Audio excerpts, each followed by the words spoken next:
Thank you for joining us today. Yesterday was a painful day in Israel.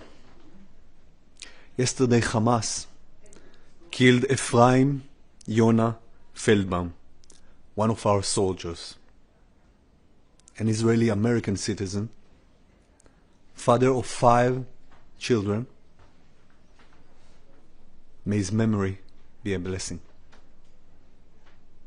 Yesterday we also saw a horrendous scene, something that I don't think none of us would imagine to see on a video. In this video, what we saw is Hamas terrorists throwing the body remains of a hostage out of a window. Let me repeat this. Hamas terrorists throwing the body remains of a hostage out of a window. After that, Hamas hid and buried the body remains. And then they called the Red Cross to pretend they had discovered a body. Let's see this video.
I want to show you now what the Red Cross said about this horrendous scene. The Red Cross condemned it, condemned what they called the fake recovery, and the Red Cross said they attended the place at the request of Hamas in good faith. Of course, they continued saying this is unacceptable that a fake recovery was staged when so much depends on this agreement being upheld and when so many families are still anxiously awaiting news of their loved ones. This is the Red Cross. This is not the Ministry of Foreign Affairs of Israel. The video that we've just seen is appalling in so many levels. First, it shows the sick mind, and there is no other way to describe it. The sick mind of Hamas terrorists. Throwing bodies out of windows and using them for their manipulations. Think what these scenes, these manipulations, these atrocities, what it does to the families of the hostages, of the deceased hostages, what they are going through, undergoing more pain, more agony. Some of these families need to reopen the grave. This is barbaric. This is something beyond words. I can't think of any human being, any decent human being who can see these pictures, see what Hamas does to the seized hostage, and come out and say, I support Hamas. If there's someone that supports these kind of scenes, something is fundamentally wrong with him.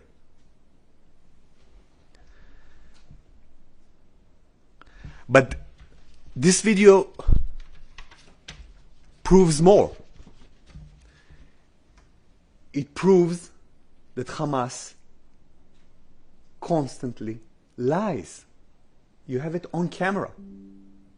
Hamas comes with this excuse that they don't know where the deceased hostage are, and you have it on camera, and we know it, and we said it, that they do know. They do know.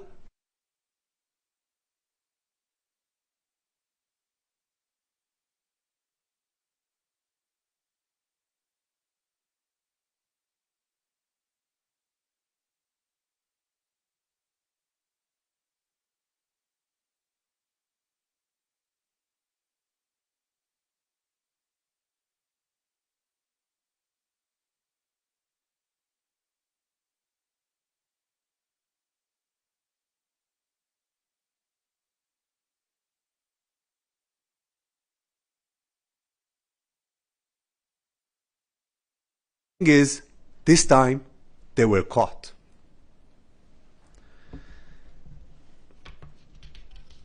And the other thing that this video proves, and again, this is a point Israel is saying time and again, that Hamas violates time and again, constantly, the ceasefire agreement. Hamas has an obligation under the agreement to return the bodies of the hostages, but it refused to do so, even though they know exactly where the bodies are. And as I said at the beginning,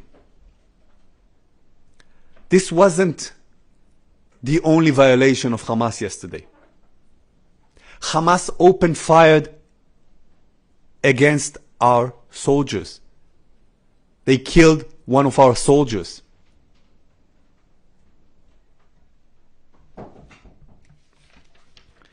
Since the beginning of the ceasefire, Hamas has violated the agreement hundreds of times. Yesterday was just another example of these violations. Israel will not stand by while being attacked. Israel will continue to uphold the ceasefire agreement and will respond firmly to any violation of this agreement. Thank you. I will now take questions. Yes, please. You want to read? I think I don't need the microphone. I'm embarrassed enough. How Israel sure that Hamas violated this ceasefire and soldier was not killed by rebel gangs in Gaza? That's one. And does the ceasefire agreement allow for such a heavy-handed response? This goes far beyond responding to the limited threat. Please, no comment. Thank you. We know for a fact that Hamas is violating the agreement. We know for a fact that Hamas is opening fire on our soldiers, not for the first time. I remind you, they already did so. And we know for a fact that Hamas is violating the agreement also in terms of the body returns. So yes, the answer is very clear. Hamas is responsible for the fire. Hamas is responsible for the violation. And in terms of the response, we said very clearly, we will respond to any violation. We will respond to those violations firmly, and this is what we did. And as of 10 a.m. today, Israel said that Israel will continue to uphold the ceasefire. I want to be very clear. Israel is committed to the ceasefire. Israel is committed to the Trump plan. The only problem is that Hamas is not committed.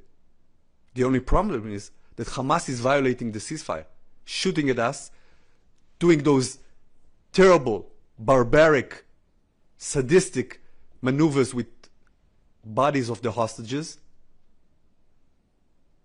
And Hamas is doing so because it does not want to see the Trump plan advance. Because part of the Trump plan idea, and it's part of its main elements, is that Hamas will be disarmed. So Hamas is trying to do everything possible to avoid this. Yes, please. Thank you. Marie Finoshina, RT International. Oren, the IDF says that it targeted Hamas terror infrastructure in Gaza during its strikes. Now we hear from Gaza's health ministry, and these are the latest numbers, that around 100 Palestinians were killed in these strikes, including children. My question is, what was the concrete goals of these strikes, and was it achieved? And in your view, was the response proportionate? And do you have any specific information on who exactly was killed? Thank you.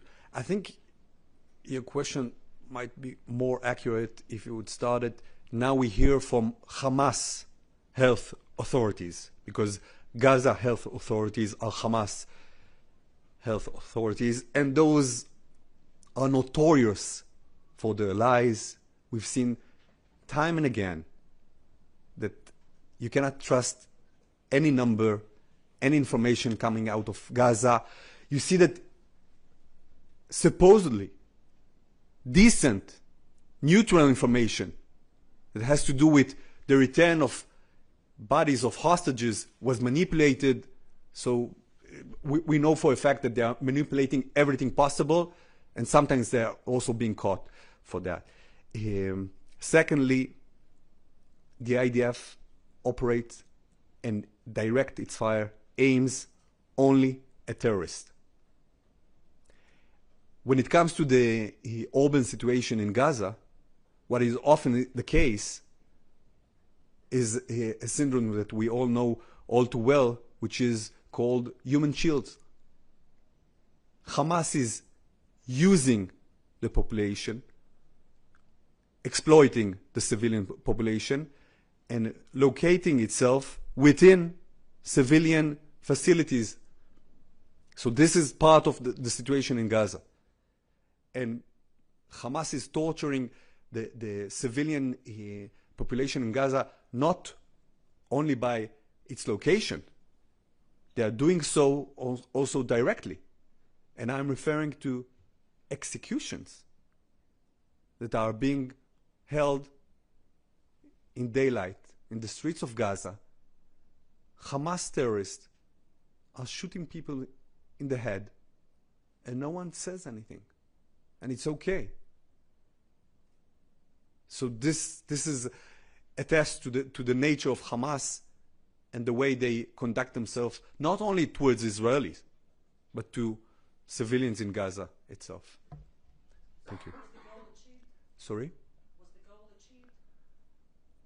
achieved? I can check with the IDF about the what they call BDA, the bomb damage assessment, and we can get back to you about the details of this. Yes, please. Joe Floater from the BBC. How much coordination was there with the United States before these strikes were launched, and were they happy with the assessment of the collateral damage, given that a lot of people died? Right. So I can refer to the coordination bit of your questions regarding the happiness, I think it's best to ask the Americans themselves how they feel. But yes, there was coordination. There was the Americans were informed about this activity, about this operation, and again, I would refer you to the Prime Minister's office regarding the exact sequence of the events, but I can tell you surely that they were informed.